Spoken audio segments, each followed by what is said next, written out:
Good afternoon, everyone. Virgo here. It is August 1st, 2019. Okay, so this is something that I want to bring to everyone's attention.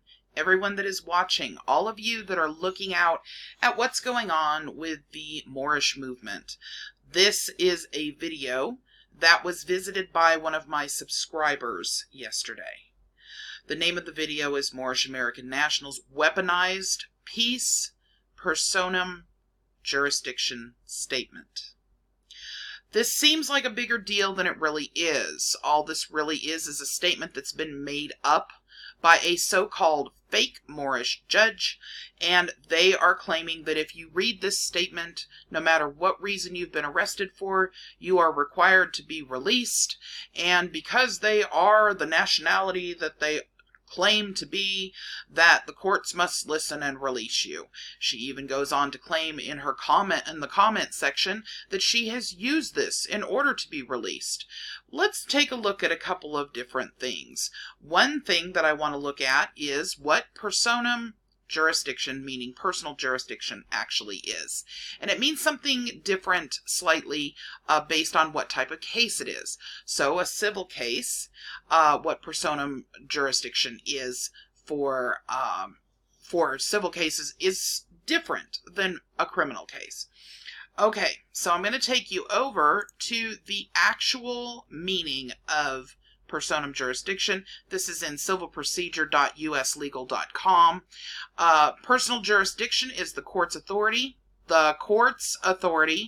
to determine personal rights and liabilities of the parties before it.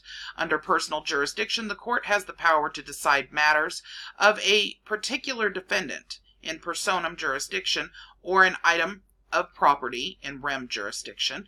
If a court does not have personal jurisdiction over a defendant or property, then the court cannot bind the defendant to an obligation or adjudicate any rights over the property. Personal jurisdiction is therefore the court's authority to determine personal rights and liabilities of the parties before it. Let me read it one more time. The court's authority to determine personal rights and liabilities of the parties before it. So let's look at an example, all right? This is an example in a civil case. All right, so nolo.com, which is a legal encyclopedia, gives us an example of what that could be. So let's talk about this example. Debbie is a Texas citizen vacationing in Florida. While in Florida, Debbie buys what she is told are 2 brand new fully loaded computer systems at Kevin's computer shop. Debbie later learns that the computers are loaded with reused parts and won't perform the task that Kevin claimed. Debbie cannot sue Kevin in her home state of Texas. Texas has no personal jurisdiction over Kevin because Kevin is neither a citizen nor does he do business in Texas. Okay, so to give you kind of an idea, that is a good example of civil personal jurisdiction. If, for example, I don't like the fact that I purchased something somewhere in another state and I want to sue, I'm going to have to sue, chances are, in that state. With very few exceptions, that will be the case, because this stops people from filing frivolous lawsuits against people who simply can't afford to go to the state that they're filing the lawsuit in. All right, so that gives you an example there. Now let's look at criminal jurisdiction. The term jurisdiction refers to a court's power to hear a case. The circumstances of an alleged crime determine which court is empowered to hear it. For example, a federal or state court jurisdiction can play a big part not only in procedure, but also in outcome. So, for example, if you have been scamming a bunch of people with false TDA packages on your YouTube channel, and you've been selling those fake packages to everybody in the nation, that would be a federal court that would hear it, because it is now a federal crime. So it's the federal court that has jurisdiction. If you are selling fake TDA packages only across the state of Kansas, then Kansas State Court is who would have jurisdiction to hear that case. Okay, so now that we understand what type of jurisdiction claim this crazy person is making, let's take a look at some of the comments and how hateful and threatening they actually are. Okay, for those of you that are wondering, the reason why you see a blurred out or blacked out across the name of the party, they did not want their name exposed. I don't blame them.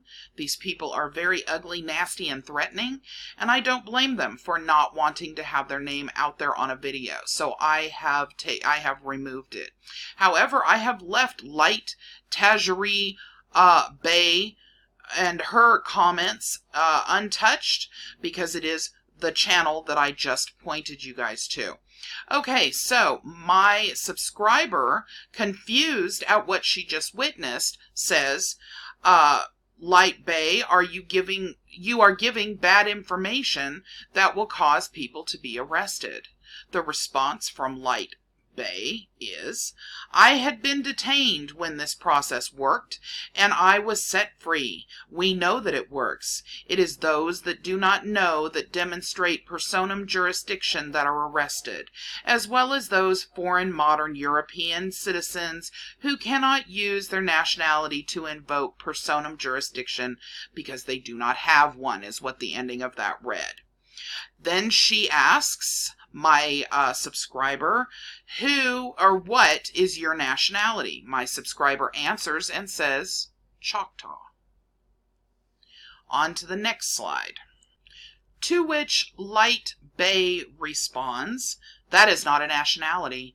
You are a stateless citizen, and you need to do your homework so that you are not detained for unlawful occupation in our indigenous, sovereign, Moorish American land. So my subscriber says, sorry, I don't understand. My grandparents were born on the reservation in Oklahoma. My parents were born in Oklahoma, as was I. I am an American citizen. To which Light Bay responds, those occupying the reservations are not indigenous to this land, but were brought here by way of Ellis Island and placed on fake Dawes rolls as indigenous, and they are not. You all have social security numbers because you all are really U.S. citizens, being used by the European colonists to steal our birthright. Your grandparents undoubtedly took those tests where they determined the percentage of native that you have in your blood. Who do you think they were comparing you to? Exactly. Us. We are not angry, but the truth shall be told. We Moors have been here for millions of years. As pursuant to all ancient records, the Grand Canyon was our home as well as other parts of the land. You all have undoubtedly tried many times to access the wealth of the reservation, but were stopped in your tracks because the land is not in your trust. Funny enough, there's a way to check that. But anyway, it is in our trust, as we are all of natural resources. Who are we? We are everyone formally, unlawfully branded as Negro, Black, Colored, or African American. That is why we are never deported by the unlawful system that we have torn down. We are from here, and the whole earth knows it. Peace. To which my subscriber says, what you write is not something that I understand. And Light Bay comes back with, your inability to understand is proof that you are foreign to America. Anyone who is from here already knows who we are, as we are ancient and we predate anyone calling themselves Choctaw.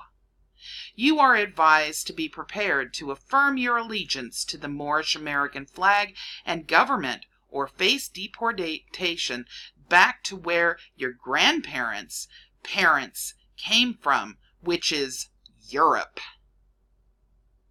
My subscriber is Choctaw.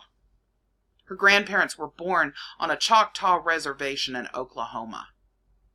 And this fake individual making claims on true American Indian land and reservation land. What an asinine thing to do. Especially since Native American trusts can be looked at. All of the Native American reservation land is in Native American trusts, by the way, you guys. There's a transparency to it, and I intend to expose it thoroughly. So, Light Bay, buckle up, honey, because this is far from over. And before I'm done, I'm going to make sure everybody knows the liars and the scam artists that you all are. An extremist movement is what you are involved in, a cult, and that is it. There's nothing legitimate to anything you're saying.